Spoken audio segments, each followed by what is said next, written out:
Our next guest is Larkin Spivey, author of Battlefields and Blessings. Welcome, sir. Hi, Bob. How are you? Thank you. Why don't you tell our listeners a little bit about yourself? Are you a veteran yourself? Yes, I am. Okay, well, so let's start with there. Well, I'd first like to thank you for the great program you put on, and we appreciate what you're doing. I appreciate the Military Writers Society also for putting on this event and for being able to be here today.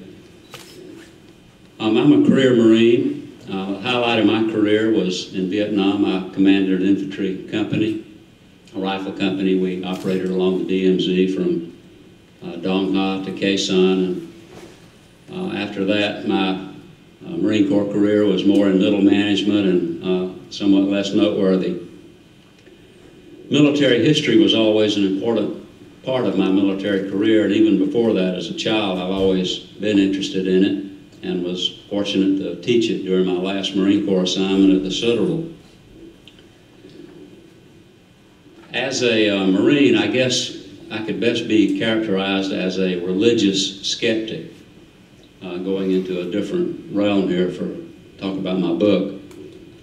And very late in life, in 1993, I became a Christian. At that time, my life changed totally. And among other things, I started looking at military history from a different perspective, trying to understand God's hand in it and also the power of faith in our wars, the men and women that have fought our wars. My first two books were titled God in the Trenches and Miracles of the American Revolution. I was actually approached by a publisher to write this book, Battlefields and Blessings. It's a devotional. They wanted me to write a 365-day devotional based on World War II. And I have a lot of roots in World War II. My father was in the Navy, did convoy duty across the North Atlantic during the height of the U-boat battles there. My twin uncles were pilot and co-pilot in a B-26 medium bomber. And so I had always grown up with stories about World War II in my family, and I really felt blessed to be able to go back and look at all the information and material that is there. Families have posted diaries and letters from home, or letters from the front on websites, and books have been written, and there's just a wealth of material. And fortunately, there are even a lot of World War II veterans still alive and kicking, and I was privileged to be able to meet and talk to a lot of them to do this book. I'm really proud of the way it turned out. It not only has a story every day, but it also has a lot of history. I tried to organize it so that each month was a different campaign of the war. It kind of starts with the Battle of Britain and goes through the campaign in North Africa, Sicily, and the land is at Normandy. There's one month is about the home front, the air war, etc., all the way through to the final campaigns in the Pacific. And so I think you can read the book and not only be inspired by the individual stories, but also learn a lot from the overviews of the campaigns and the maps and the pictures. And that's pretty much a summary of the book, Bob. Did you do interviews with people that were in the military back then to get a lot of your source?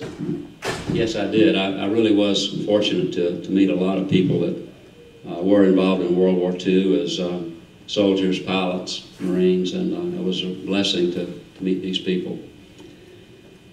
I might mention that I've also been under contract with my same publisher to write the same kind of devotional on Vietnam, and I've been working on this now for about 3 months. And I'm looking for stories of faith and courage from Vietnam. And any listeners that hear this that would like to contact me, I would certainly like to hear from you. My website is LarkinSpive1.com, where you can buy this book, or at Amazon or at bookstores. But it is available at my website. And I would like to hear from Vietnam veterans that might want to share their story of faith or courage from that war. Do you want to give your email address too? Yes, my email address is Larkin@LarkinSpive1.com. And I have a place to click on my website, actually, to contact me there also. Great. What would you like to say to the men and women in the military right now, especially those in Iraq and Afghanistan? Well, God bless you.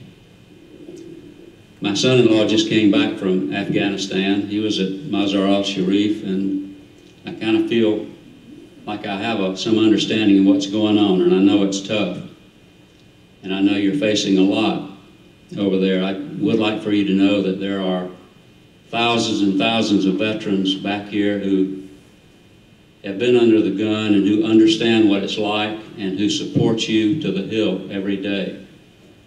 I pray for you, I think about you, and just want you to know that you have all the support in the world. God bless you, and God bless America. Thank you very much. Thank you for your service.